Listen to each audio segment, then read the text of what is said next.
Bonjour à tous, c'est Julien. Aujourd'hui, je vous parle du PDCA et du DMAIC, deux méthodes indispensables dans la mise en place de vos projets Lean. Alors le PDCA, pour Plan, Do, Check, Act, c'est un élément essentiel dans vos résolutions de problèmes ou dans la bonne tenue de vos plans d'action. Et le DMAIC, qui est une approche beaucoup plus structurée, qu'on va utiliser plutôt sur des projets de plus grande ampleur par rapport au PDCA. Le P de PDCA signifie planifier. Alors quand vous allez être dans le cadre de chantier d'amélioration, vous allez avoir toute une liste d'actions à mettre en place. La première étape, c'est de planifier cette action. Il est essentiel à cette étape-là de récolter les bonnes informations de manière à bien dérouler les autres parties du PDCA. La deuxième lettre, le D, donc pour do, faire, c'est la mise en place de l'action que vous avez planifiée. Et donc cette phase est directement la phase de mise en place de vos actions que vous avez planifiées. La troisième phase, le check, elle va être là pour vérifier que l'action que vous avez mise en place résout bien le problème identifié dans la phase P de planifier. C'est une étape cruciale qui vous permet de vérifier que vous avez atteint vos objectifs ou non. La phase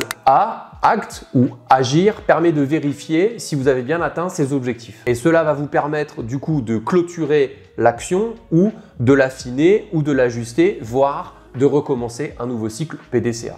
Généralement, le PDCA il est plutôt utilisé à la sortie de chantier Kaizen ou lors de tableaux d'animation de la performance que vous faites par exemple tous les jours. Ça va vous permettre du coup d'identifier la bonne démarche à utiliser lors de résolution de problèmes. Le DMAIC, il nous vient plutôt d'une démarche Six Sigma. Donc en général, quand on utilise un DMAIC lors d'un projet Lean, les experts du Six Sigma n'aiment pas vraiment, ça leur hérisse les poils. Mais moi, je trouve que cette démarche est très structurée et permet de présenter un projet avec cette forme-là et de ne pas oublier d'étapes. Première phase du DMAIC, c'est la phase de définition. Donc généralement, on va venir définir le cadre et le périmètre d'intervention de son projet. Donc on va en définir les objectifs, le périmètre, les livrables, potentiellement les contraintes et les limites qu'on va avoir autour de ce projet et également définir la bonne équipe pour mener ce projet ou cette action à terme. Ensuite, on passe à la phase mesurée. Cette étape, elle est cruciale, elle permet de mesurer l'état initial de votre projet ou de la situation de votre processus. Donc là, on va faire appel aux différents outils du Lean, du spaghetti flux, VSM, de l'analyse rouge-vert, etc.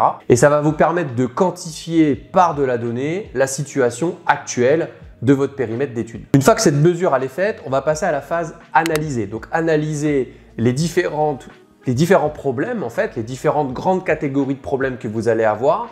Vous allez pouvoir peut-être vous concentrer sur le Pareto de vos problèmes, les 20% des problèmes qui génèrent 80% des effets. Et là, on va venir tirer les causes profondes de la conséquence donc de ces problèmes et tirer les causes via des outils de résolution de problèmes comme le 5 pourquoi, l'Ishikawa et bien d'autres outils encore. Et cette étape d'analyse va vous permettre d'identifier les bons champs d'action à mettre en place pour éliminer les causes identifiées dans cette phase d'analyse et grâce à la phase de mesure. Une fois qu'on a bien analysé les causes et les champs d'action, on va pouvoir passer à la phase d'innovation ou de mise en place. Et là, on va directement aller sur le terrain et mettre en place les solutions de manière à résoudre le problème en vue d'atteindre les objectifs définis dans la phase D.